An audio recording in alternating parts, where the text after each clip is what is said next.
Mabuti na lang. Sinunod ko ang payo ng aking mga magulang na huwag ako masyado mag-iinom ng kape dahil masama sa aking kutis.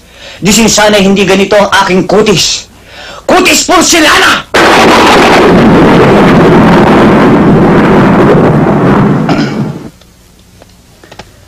At sa katawan, pag ito ang nakita ni Don Solueta, tiyak mamamatay!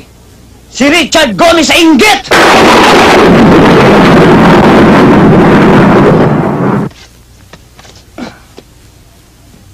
At kapag naka-profile, anong sinabi ni Gabi Concepcion? Kaya please lang, huwag kang masyado magdidikit sa babae at baka mapikot ka. Dahil sa totoo lang, ikaw ang pinakamagandang lalaki sa balat ng lupa. Hayop ka talaga! Ang ganda mong lalaki!